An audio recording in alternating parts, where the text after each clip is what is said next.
Boa noite. O Partido da Ação Democrática Independente, ADI, interpôs esta terça-feira um requerimento ao Tribunal Constitucional com vista a impugnar a candidatura apresentada em forma de coligação pelos partidos UDD, PSD, MDFM para as eleições legislativas.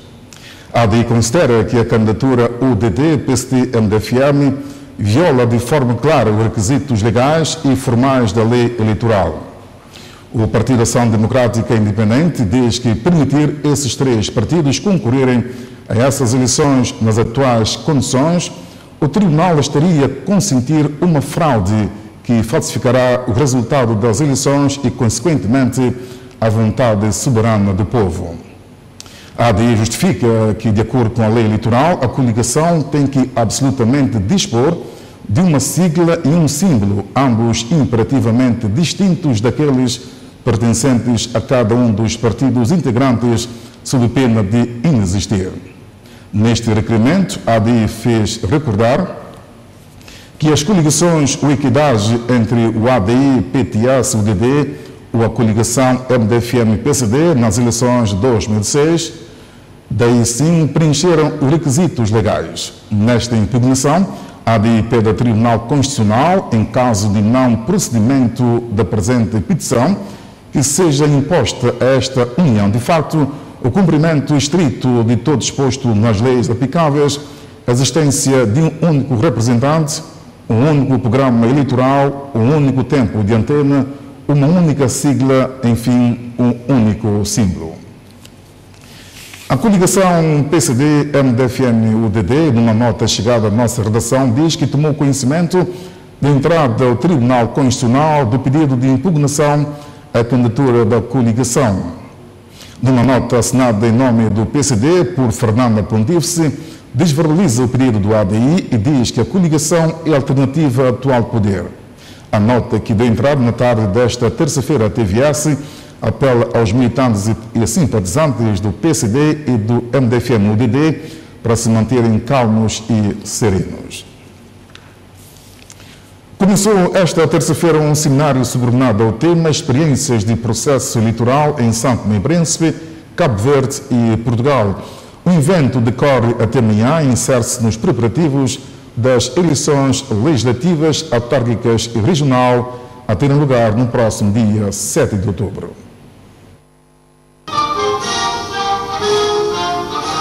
Membros da Comissão Eleitoral Nacional, da Assembleia Nacional, da Justiça e da Sociedade Civil participam entre hoje e amanhã no seminário que pretende trocar experiências entre os sistemas eleitorais de São Tomé e Príncipe, de Cabo Verde e de Portugal. O presidente da Assembleia Nacional, José Diogo, estabeleceu uma relação entre o seminário e a qualidade das eleições que se avizinham. Não podia deixar de agradecer aos nossos convidados de Cabo Verde e de Portugal, que se deslocaram às nossas ilhas com o propósito de darem o seu melhor contributo com vista a aumentar e apetrecher ainda mais o leque de conhecimentos e de experiências de todas as autoridades e agentes envolvidos nesse processo eleitoral em São Tomé e Príncipe, de modo a obtermos no decorrer do mesmo, assim como no final, uma eleição livre e transparente, o que nos caracteriza desde a instauração do regime democrático no nosso país, em virtude do referendo de 22 de agosto do ano 1990. José Diogo reforçou o propósito de que as eleições venham a ser livres, justas e transparentes.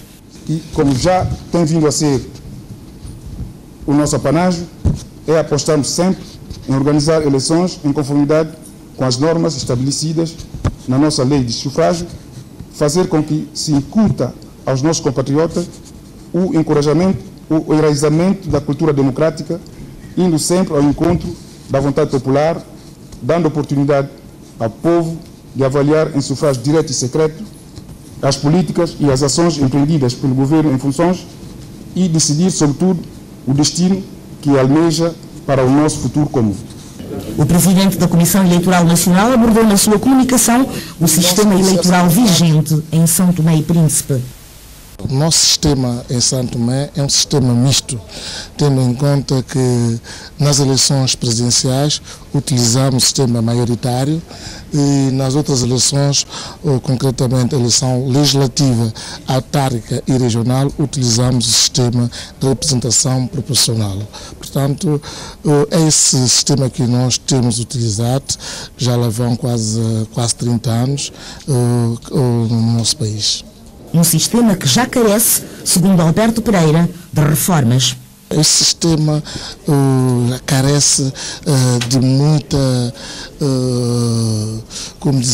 já carece de algumas alterações e alguns ajustes, porque, contrariamente ao que acontece em outras paragens, a lei eleitoral foi evoluindo consoante o tempo. Infelizmente, as nossas leis eleitorais datam ainda do ano 90 e têm trazido muitos constrangimentos, porque nós temos muitos processos que já não adequam com a nossa atual realidade. Por isso que, inclusive, nós estamos a organizar esse seminário para acolhermos também alguns subsídios dos países amigos, como Cabo Verde, Portugal, porque nós pensamos que já estamos no momento para refletirmos profundamente sobre o nosso sistema.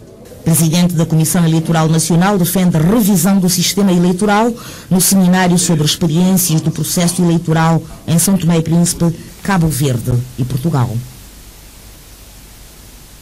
Cabo Verde e Portugal partilham com São Tomé e Príncipe as suas experiências no processo eleitoral num seminário que teve início esta terça-feira. O sistema eleitoral cabo-verdiano foi assim caracterizado.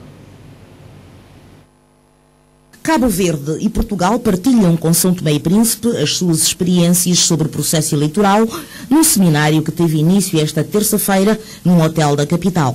O sistema eleitoral vigente em Cabo Verde foi assim caracterizado. Cabo Verde tem um sistema semipresidencialista, portanto mitigado, não é? Com o sistema de atribuição de mandatos com base num sistema proporcional para a Assembleia Legislativa, mas também tem um sistema maioritário a 2 voltas para a eleição do Presidente da República.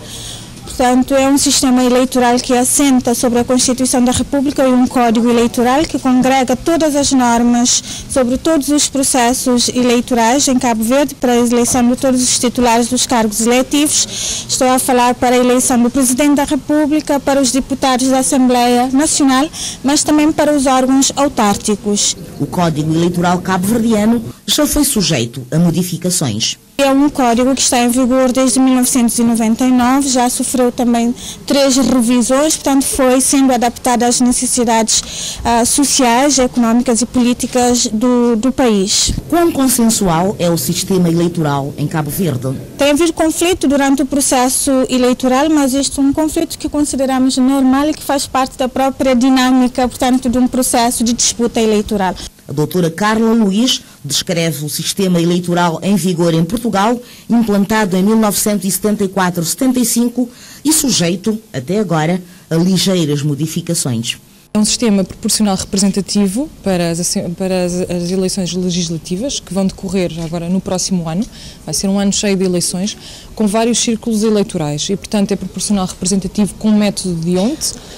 O que isso quer dizer é que, de acordo com as características do sistema eleitoral, há vários partidos que têm hipótese de obter representação parlamentar e isso tem sido variável e até temos agora no Parlamento um partido que tem um deputado apenas, portanto, os pequenos partidos têm boas hipóteses de obter representação.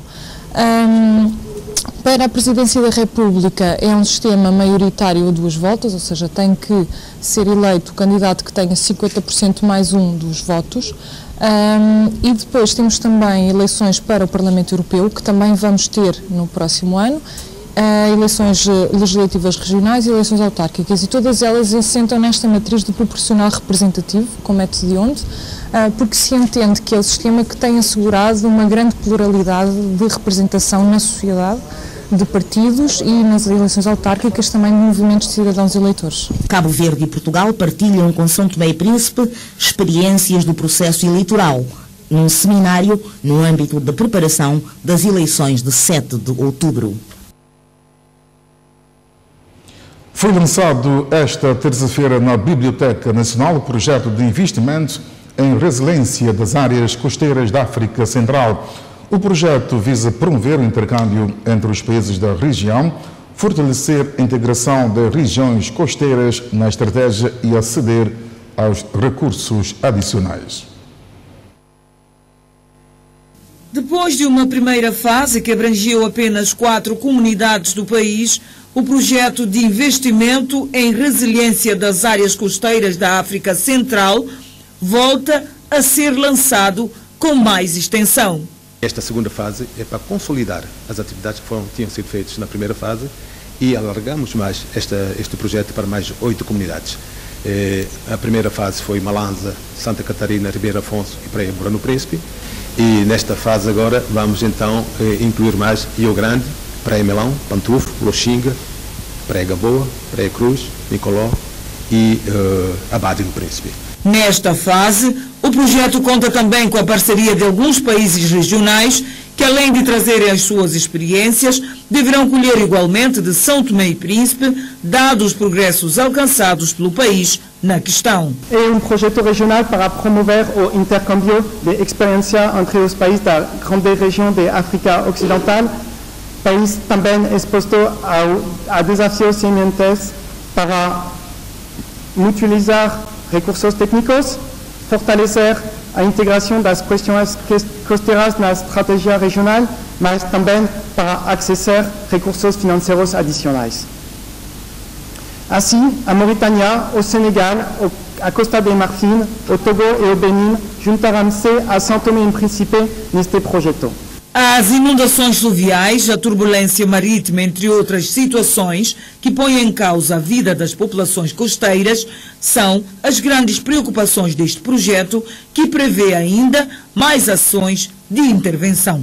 Nós já fizemos o levantamento das pessoas que são vulneráveis, muito vulneráveis, nessas comunidades, em todas as comunidades. Então vamos construir casas de raiz para essas pessoas, em todas as comunidades que identificamos. Depois, todas as casas que estão em zonas de risco, e também das pessoas que têm minimamente as condições financeiras, nós vamos ajudar a retirar e vamos cobrir uma parte para pôr essas casas todas em zonas seguras. E depois, todas essas zonas de risco que nós vamos retirar as casas, vamos reocupá-las com outro tipo de atividades. Vamos, portanto, para evitar que as pessoas voltem para lá, vamos transformar aquilo em zonas turísticas, em zonas verdes, em zonas etc., para evitar que as pessoas venham para lá. Então vamos trabalhar nesse sentido. Mas não só, vamos também trabalhar na drenagem de algumas zonas pantanosas que ainda existem nessas comunidades. As praias também serão protegidas no quadro deste programa, que beneficia de um pacote financeiro do Banco Mundial de mais de 8 milhões de dólares e que deverá também ter em conta uma adequação legislativa regional.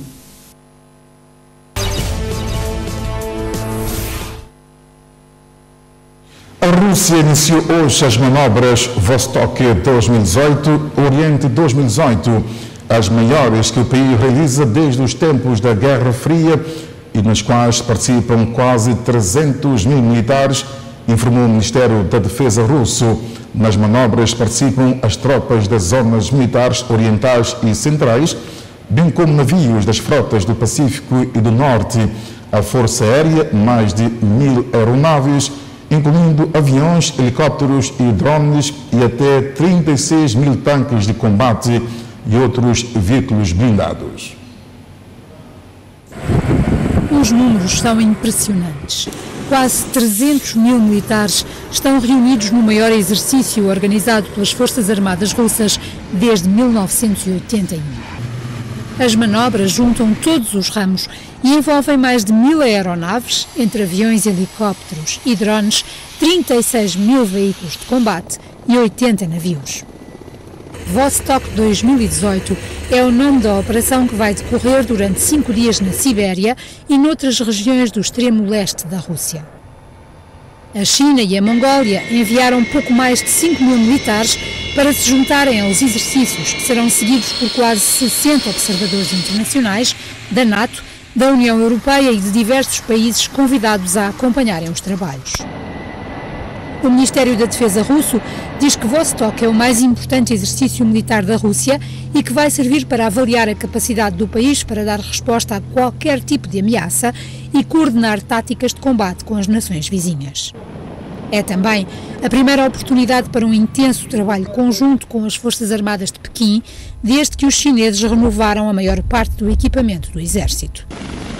No plano diplomático, Vladimir Putin recebeu esta terça-feira o presidente da China, em Vladivostok, num encontro à margem do 4º Fórum Económico Oriental, que vai discutir o futuro da economia de leste e onde se reúnem representantes de vários países da região.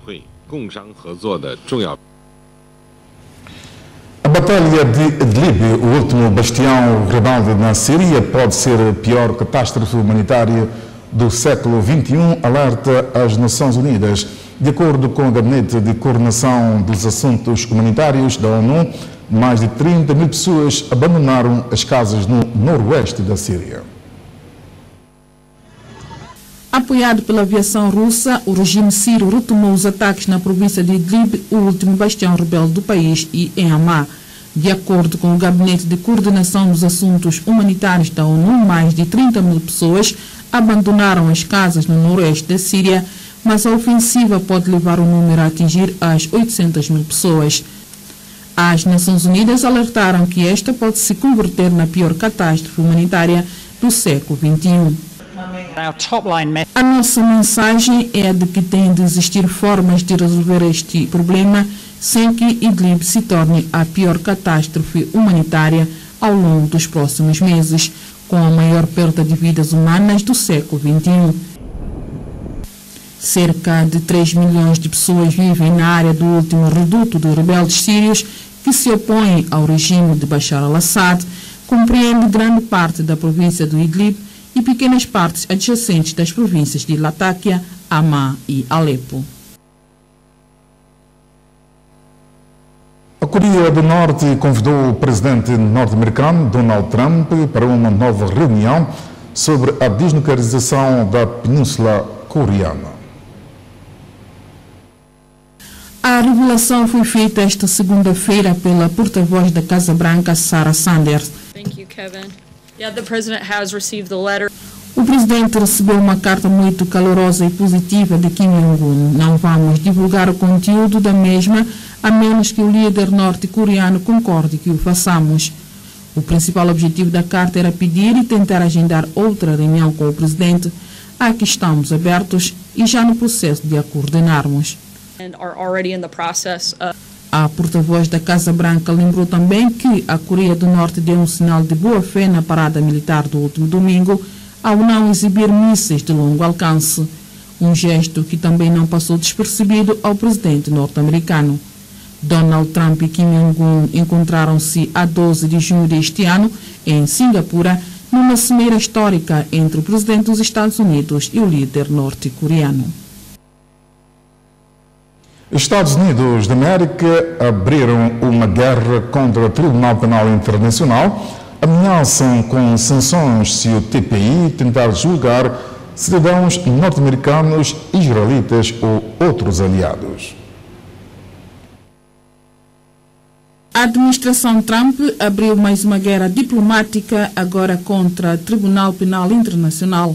Os Estados Unidos ameaçam com sanções se o TPI tentar julgar cidadãos norte-americanos, israelitas ou outros aliados. Vamos deixar o TPI morrer sozinho. Afinal, para todos os efeitos, o TPI já está morto para nós, disse John Bolton, conselheiro de Segurança Nacional de Trump.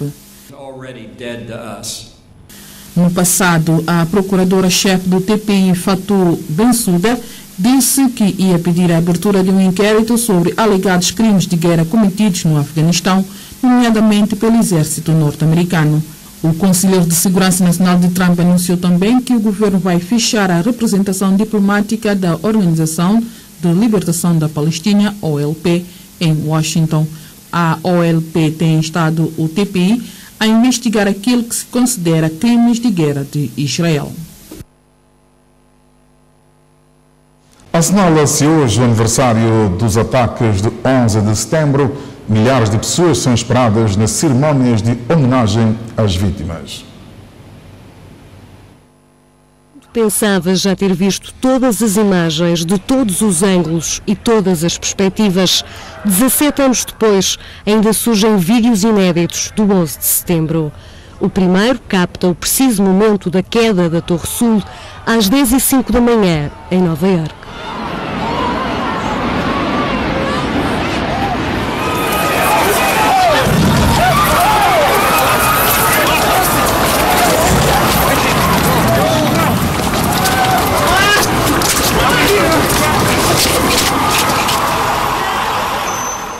Mas foi o segundo vídeo que se tornou viral. É o registro de um jornalista da CBS, Mark Laganga. A câmara do repórter começou a gravar a seguir ao desabamento da primeira torre. O instinto ditou que Mark Laganga corresse no sentido oposto de toda a gente. Pelo caminho cruza-se com sobreviventes e socorristas. Please, go away. Mark Laganga ainda entra na segunda torre, sobe ao terceiro andar. Avisado do perigo, regressa ao exterior, sem nunca parar de filmar. Quando a Torre Norte cai, às 10h28, a escuridão toma conta da Zona Zero. Com a vida em risco, não há pó, nem fumo, nem estilhaços que o travem. Laganga prossegue caminho.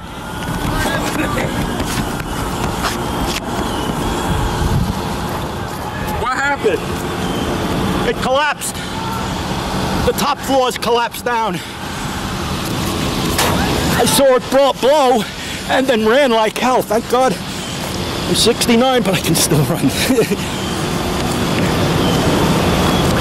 There's got to be firemen trapped back there, though. No total, são quase 30 minutos que prendem qualquer um ao ecrã.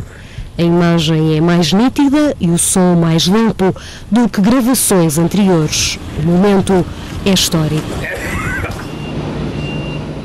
17 anos depois, milhares de pessoas são esperadas nas cerimónias de homenagem às vítimas. Este ano é inaugurado um novo monumento em memória dos passageiros que perderam a vida no voo 93. A Torre das Vozes nasceu em Shanksville, na Pensilvânia, no local onde caiu o avião.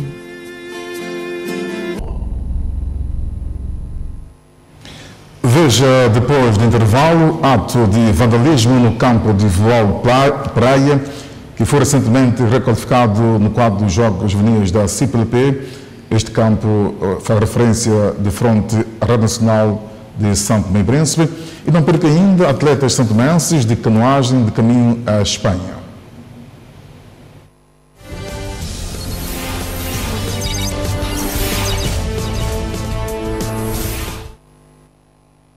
Segunda parte do telejornal, o campo de voleibol de fronte Rádio Nacional foi totalmente vandalizado.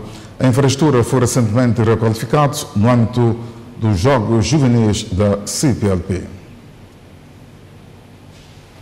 Ficou o campo de voleibol de praia de frente à Rádio Nacional. Ferros arrancados, rede danificada e muito mais. O ato de vandalismo neste campo tem sido constante, mas desta vez foi totalmente destruído. Para o nosso espanto, ao passar, vimos o poste também no chão. É de repudiar realmente essa situação, tendo em conta que o país, o governo, fez um grande esforço para poder colocar essas infraestruturas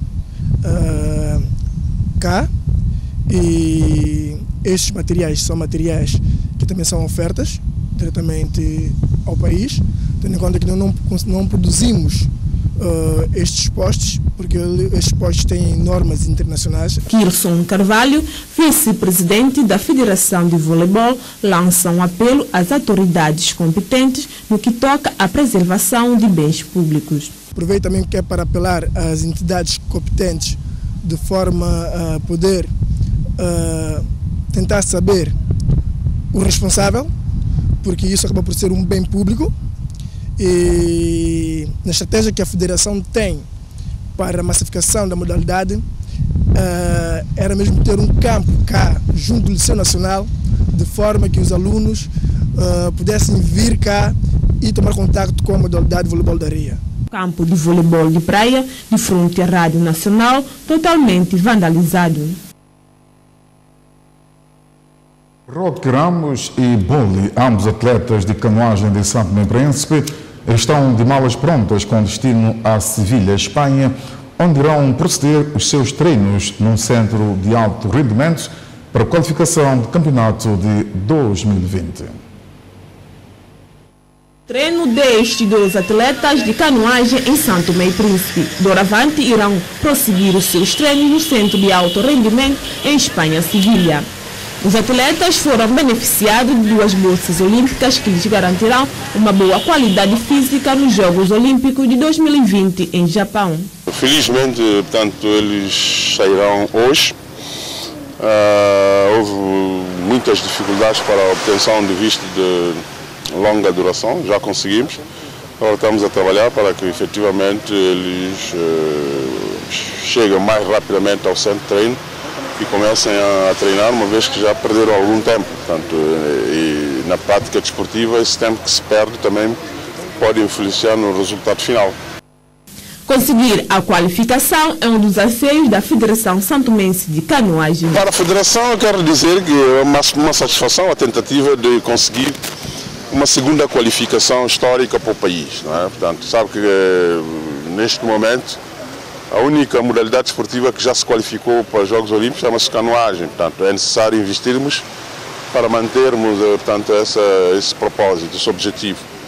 E para o país, portanto, eu acho que o país deve continuar a trabalhar para que os seus atletas ganhem a performance necessária e participem nos Jogos Olímpicos não por uma dádiva do Comitê Olímpico Internacional, mas por direito próprio e trabalhando nessa perspectiva para que o país ganhe o seu lugar efetivamente a nível do ranking internacional. Portanto, é esse o objetivo da canoagem e nós vamos continuar a trabalhar para atingirmos esse objetivo, custe o que custar, né? Cada um esforçando a sua maneira e dando o pouco que tem para que efetivamente a gente consiga esse objetivo. Os atletas prometem dar o seu melhor para representar o país, apesar da saída tardia. Vamos dar o nosso máximo, vamos fazer o melhor em nesse pouco tempo, a ver se nós podemos fazer qualquer coisa para o nosso país, né? O campeonato africano e também tem os mundiais, também vai decorrer já mesmo em breve. E esse pouco tempo que nós estamos atrasados, vamos tentar chegar lá já e tentar já entrar no treino bem agressivo, tentar fazer o máximo. O objetivo é trabalhar para tentar qualificar para os Jogos Olímpicos 2020 que vai decorrer no Tóquio. É a maior minha expectativa agora. A melhor marca que fui no 2014. A primeira competição foi em Botsuana e eu ganhei uma medalha de ouro. E a segunda minha competição foi em 2016 em África do Sul. Eu fui competir a distância 1000 metros e 200 metros. Eu consegui medalha de prata, bronze. Face à atual situação que o Comitê Olímpico de Santo Tomé e Príncipe atravessa, poderá pôr em causa a participação dos atletas. Quanto a isto, o presidente da Federação de Canoagem explicou. Esteve cá uma delegação do Comitê Olímpico Internacional Iracnoa, que em loco tomou contacto com esta realidade. Espero que a decisão não seja a mais extrema. Portanto, a decisão mais extrema seria de suspender completamente o Comitê Olímpico Nacional. Nós já estamos 50% suspensos, tendo em conta que nós recebemos ajudas financeiras dessas instituições e, infelizmente, o Estado não financia o desporto nacional. Portanto, caso isso venha a acontecer, os nossos atletas serão muito prejudicados, mas também há aquela de que eles podem, no caso dos Jogos Olímpicos, competirem com a bandeira do Comitê Olímpico Internacional. Bom, agora depende das pessoas aqui em Santo Tomé e Príncipe, depende do trabalho que nós conseguimos fazer ao nível de sensibilização para que haja unidade e respeito às leis. e para evitar que efetivamente essa sanção pesada caia sobre o nosso Comitê Olímpico. Portanto, evitando isto, eu creio que os nossos atletas sairão a ganhar. Portanto, mesmo estes que vão viajar hoje, podem correr o risco de ver as suas bolsas suspensas por causa de uma suspensão. Portanto, eu acho que isso não agrada a ninguém. Eu sei que muita gente vai dizer, mas o senhor é o verdadeiro culpado. Aqui o único culpado são aqueles que violam as leis. Nenhum país, nenhuma organização, ninguém funciona sem leis. Quem não cumpre lei, não faz parte de uma sociedade. Portanto, você deve cumprir a lei que você próprio fez. Senão, infelizmente, nós estaremos, se nós não cumpríssemos a lei, na mesma via onde um carro sobe, outro estaria a descer, estaríamos sempre a chocar-nos, né? É necessário que efetivamente cada um cumpra a sua parte e evitemos esta pouca vergonha que nós estamos há quase 2 anos. Atletas de canoagem de São Tomé e Príncipe de malas prontas para a Espanha Sevilha, onde participarão numa formação com duração de 2 anos.